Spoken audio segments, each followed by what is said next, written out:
que possamos, nesse momento, unir os nossos pensamentos sobre o tema de hoje, que se refere à parábola de Jesus, o Filho Pródigo. Nós sabemos que quando Jesus encarnou na Terra, seu objetivo maior foi o de nos apresentar um Pai amoroso e sua lei de amor. E como a humanidade da época ainda não estava suficientemente desenvolvida para compreender a sua palavra, ele precisou se utilizar de imagens fortes para nos dar uma ideia melhor das leis de Deus e das leis morais que regem o universo. Então, para uma melhor compreensão, ele se utilizou de parábolas, que eram histórias compostas de imagens fortes e que trariam um entendimento maior àquela sociedade da época. E a parábola de hoje, o Filho Pródigo, faz parte dessa coletânea de parábolas transmitidas pelo Mestre a todos nós. Vamos então à sua leitura, que está registrada em Lucas, capítulo 15, versículos 11 a 32. Vamos lá. Um certo homem tinha 2 filhos, e o mais moço deles disse ao pai: Pai, dá-me a parte da fazenda que me pertence. E ele repartiu os bens, e poucos dias depois o filho mais novo, ajuntando tudo, partiu para uma terra longínqua e ali desperdiçou seus bens vivendo de forma dissoluta. E quando havia gasto tudo, veio uma grande fome naquela província e começou a passar necessidade. Então, se aproximou de um dos cidadãos daquela terra, o qual o enviou a seus campos para que apacentasse porcos. Ele desejava encher sua barriga das alfarrobas que comiam os porcos, mas ninguém lhe dava. E caindo em si disse: Quantos trabalhadores na casa de meu pai têm abundância de pão, e eu aqui pereço de fome. Levantar-me-ei, irei a meu pai e lhe direi: Pai, pequei contra o céu e diante de ti. Já não sou digno de ser chamado teu filho. Trata-me como um dos teus trabalhadores. E levantando-se foi para seu pai. E quando ainda estava longe, seu pai o viu e se compadeceu. Correu para seu filho, o abraçou e o beijou. O filho lhe disse: Pai, pequei contra o céu e diante de ti, e já não sou digno de ser chamado teu filho. Mas o pai disse a seus servos: Trazei depressa a melhor roupa e vesti-o. Ponde um anel em sua mão e calçado em seus pés. E trazei o bezerro cevado. Matai-o, comamos e façamos uma festa. Porque este meu filho estava morto e reviveu, havia se perdido e foi achado. E começaram a regozijar-se. E o seu filho mais velho estava no campo, e quando veio e chegou perto de casa, ouviu a música e as danças. E chamando um dos criados, lhe perguntou o que era aquilo.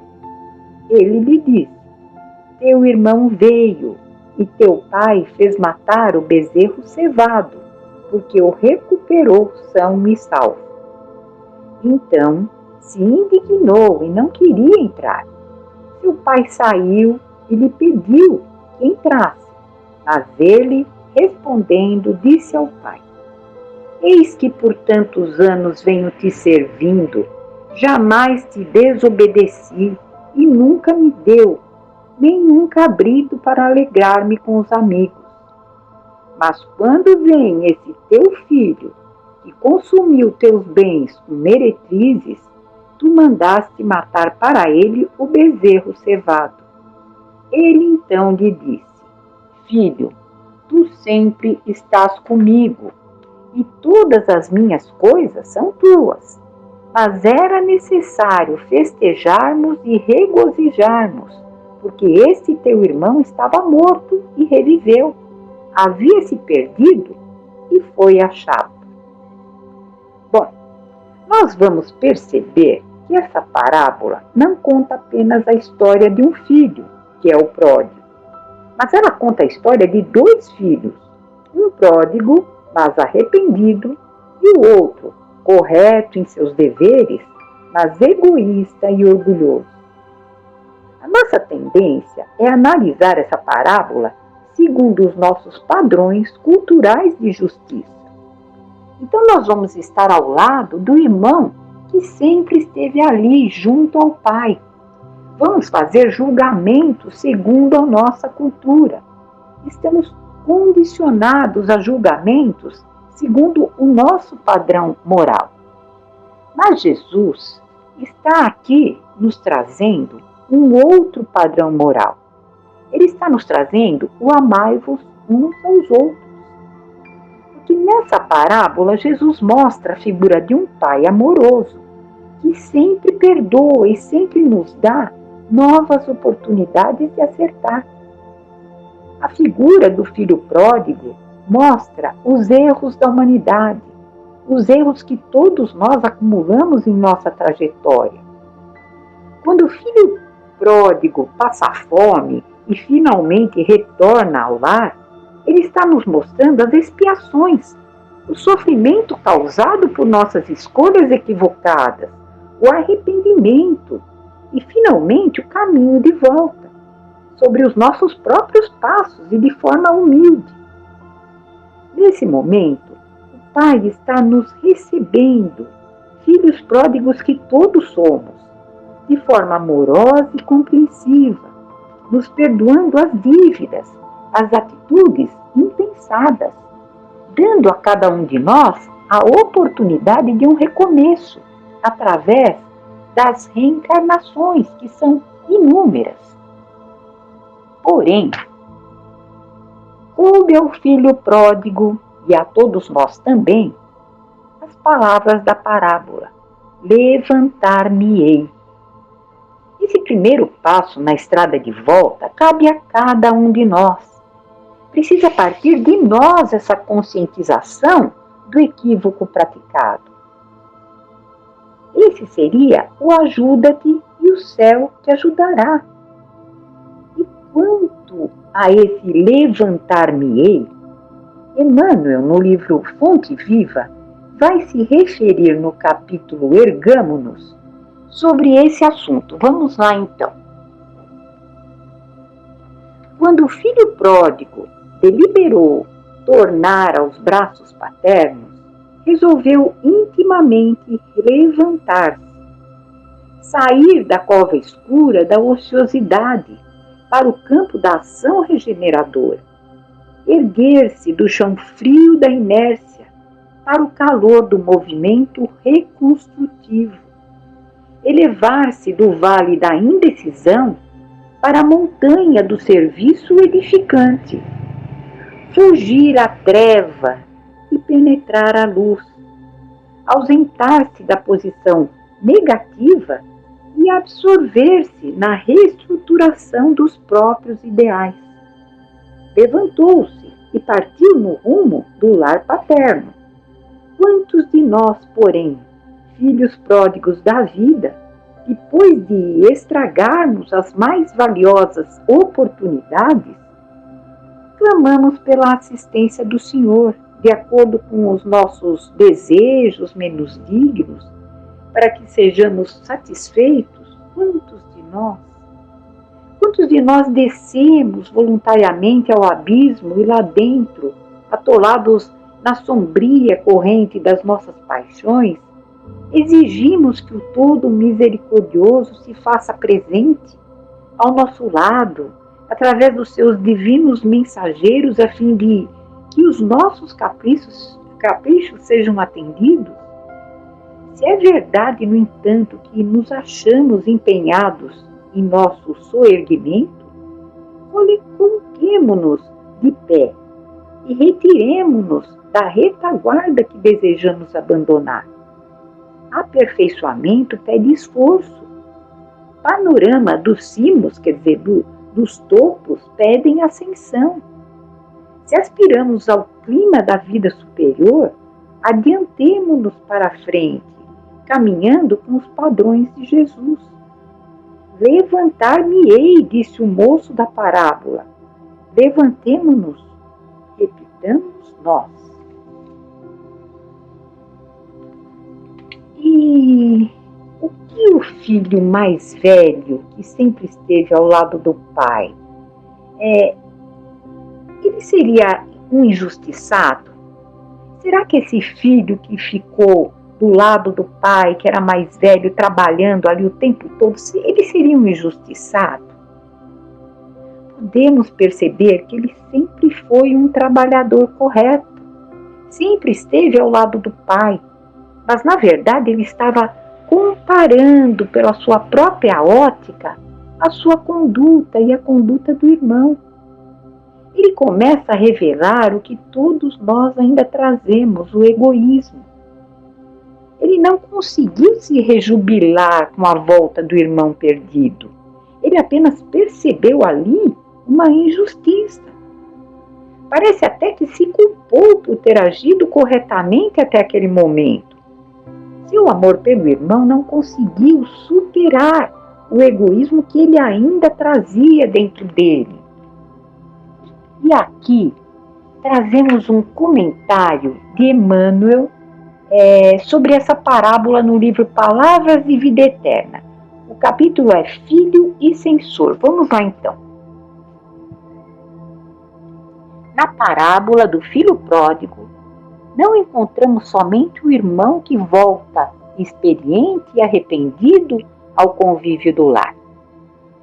Nessa parábola, surge também o irmão correto, mas egoísta, remoendo censura e reclamação. Ele observa a alegria paternal, abraçando o irmão recuperado. Entretanto, reprova e confronta. Procede como quem lastima o dever cumprido. Age a feição de um homem que desestima a própria nobreza. É fiel aos serviços do pai, contudo, critica-lhe os gestos. Trabalha com ele, no entanto, anseia escravizá-lo aos próprios caprichos. Atende-lhe aos interesses, vigiando-lhe o pão e a prata. Guarda a lealdade, mergulhando-se na ideia de evidência e de herança. Se o coração paterno demonstra grandeza de sentimento, explode em ciúme e queixa. Se perdoa e auxilia, interpõe o merecimento de que se julga detentor, tentando limitar-lhe a bondade. Perde-se num misto de crueldade e carinho, sombra e luz. É justo e injusto, terno e agressivo, companheiro e censor. Deseja o pai somente para si, a fazenda e o direito, o equilíbrio e a tranquilidade somente para si. No caminho da fé, analisa igualmente a tua atitude. Se te sentes ligado à esfera superior por teus atos e diretrizes, palavras e pensamentos, não te encarceres na vaidade de ser bom.